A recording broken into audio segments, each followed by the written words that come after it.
Salut tout le monde. Bon, aujourd'hui, on va essayer de corriger l'exercice sur la programmation linéaire. Alors, la première des choses qui vient à l'esprit, c'est qu'est-ce qu'on cherche? On cherche le nombre de tables et le nombre de bureaux. Donc, je vais le noter par exemple. X, c'est le nombre de tables, Y, celui des bureaux. Déjà, X et Y sont positifs. X positif et Y positif. Maintenant, on va s'aider par ce tableau récapitulatif pour bien expliquer les choses. Alors, qu'est-ce qu'on a? On nous dit que, voilà, dans ce tableau, qu'est-ce qu'il y a le type de produit, c'est les tables et les bureaux. Ici, il y a l'assemblage, le polissage, la mise en caisse, comme mentionné dans l'énoncé. Ici, c'est quoi? C'est chaque table exige 2h30 pour l'assemblage. Alors, si on a X tables, on aura 2,5X heures pour assemblage de ces X tables. De même ici, il faut multiplier par X parce que le nombre de tables c'est X. C'est donc 3 fois X heures pour le polissage et ici pour la mise en caisse, X heures. De même ici, pour les bureaux, Y heures, 3Y heures pour le polissage et 2Y heures pour la mise en caisse.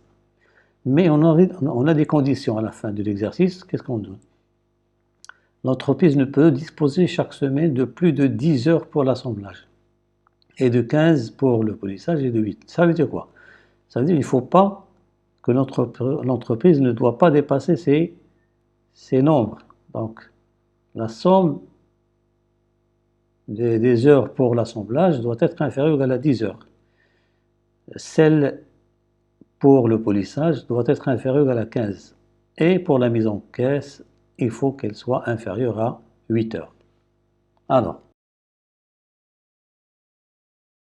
sachant que le profit est de 30 dirhams par table et de 40 dirhams par bureau, alors le profit hebdomadaire est de combien? De 30 fois X plus 40 Y, bien sûr, parce que du moment que chaque table a un profit de 30 dirhams, donc X table c'est 30X.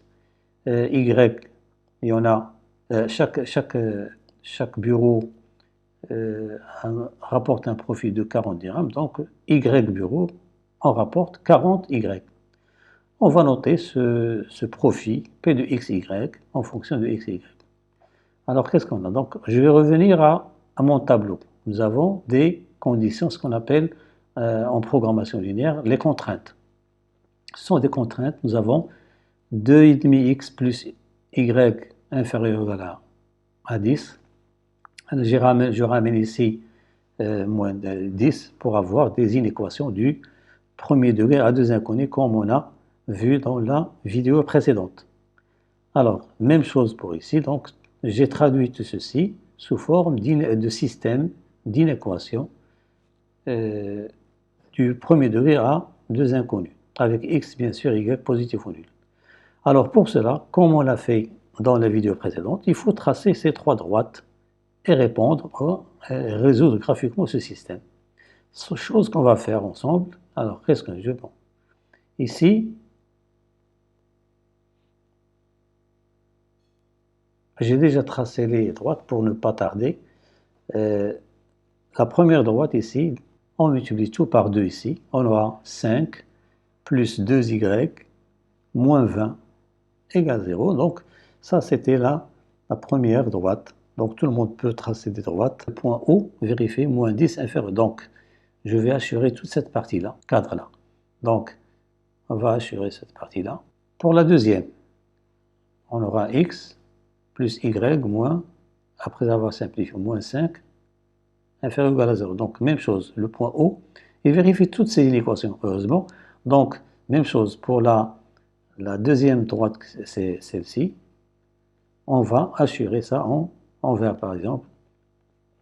Donc, tout ce qui est là, bien sûr, avec la condition x et y sont toujours positifs.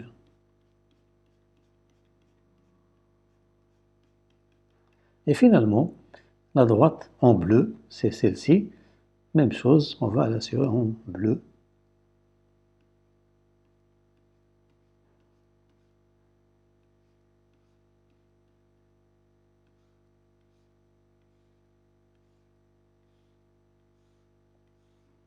Voilà.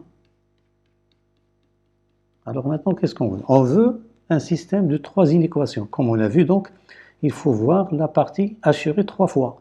Alors, remarquez bien que la, la partie assurée 3 fois, c'est le polygone O, A, B, C et D.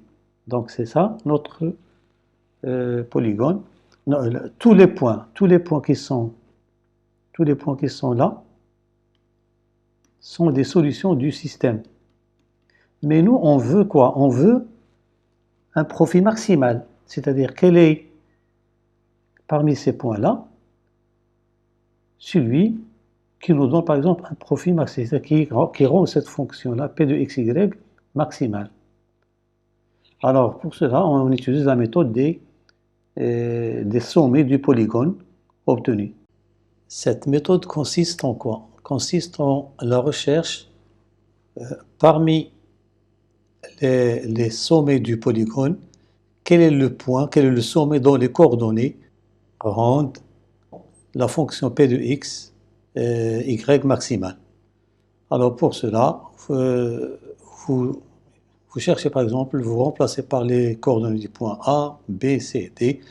Moi j'ai trouvé que seul le point C remplit cette condition, donc c'est-à-dire que il faut avoir 2 tables et 3 bureaux pour rendre le profit hebdomadaire maximal.